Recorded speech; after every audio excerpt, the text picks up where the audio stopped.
there was an open house inspection over the road, and he just yelled out to me and said that there was smoke coming from the backyard. And because we were so close, like underneath the veranda here, obviously we couldn't see or smell the smoke, so I ran out to the backyard, and yeah, the first thing I seen was the barbecue area was on fire. So Alicia, my girlfriend, took the dogs outside straight away. I grabbed the hose and yeah, begun to, I suppose, try and put it out.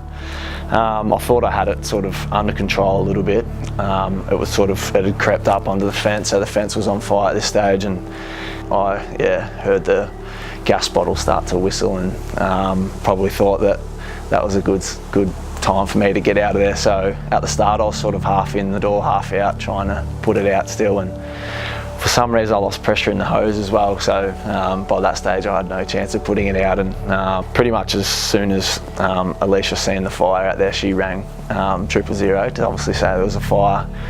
I ran back out the front. My neighbour Jeremy had come over by then and was sort of yelling at me to turn the gas meter, all that kind of stuff off, and I had no idea where the gas meter was, so I think it probably took about 5 or 6 minutes for the fire brigade to get here, and by that side I was sort of just running around. I really didn't know what to do. One stage I went to walk off, I think, because I just really couldn't believe what was happening, and then as soon as they got here, that one unreal, and just put it out, and saved as much as what they probably could.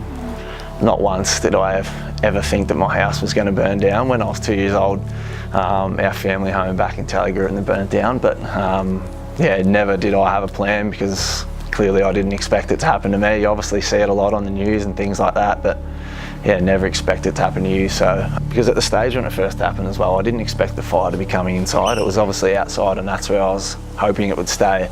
So I remember at the time, his name's Jose, and I was yelling at him. I was like, mate, grab that clothes, because there's a clothes horse with washing and stuff out the back. Which you look back on it now, the clothes horse was the least of my worry. And I think as soon as the bifold window started cracking, and I realised there was nothing that we could do to stop it by then, was when we just sort of got as far away as we could. There was people everywhere, and as I said, I just sort of wanted to get away and just snap out of what was happening.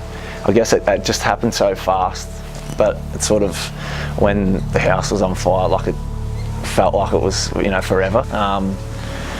All I could think about was, have I paid my insurance when the house was on fire? And luckily I had. It's my first ever house that I've had, and to see it go up in flames is not great. So it's a massive inconvenience, to be honest. The timing of it's not great as well, obviously coming up to Christmas, and I wouldn't say that there'll be too much getting done in the house until probably, I don't know, who knows, even February, because obviously a lot of people are away for holidays, and it's obviously hard to get guys in before Christmas now. So this whole back end of the house is where most of the actual fire damage was. So pretty much everything in here is no longer any good for us, and no good. As you can see, the TV behind me. It's a little bit sad, I suppose, to come back and to see the house in the condition that it is, but as I sort of mentioned before, I think the main thing is that no one was injured in all this, and the house can be replaced. Obviously lives can't, so I guess we're lucky in that aspect. I think, as I mentioned, that you do see a lot of it, but you never think it's going to happen to you. So I think it's always important to sort of have a plan, and probably does feel a bit funny at the time, thinking of the worst of your house burning down or whatever. But as I mentioned, we're pretty lucky in this case, but it can get a lot worse. So even just having a little plan of, I suppose the exits and all that kind of thing, where to get out the quickest. So just even, I don't know, writing something down and just keeping it in your mind that one day if this was to happen to you, that you can get out safe.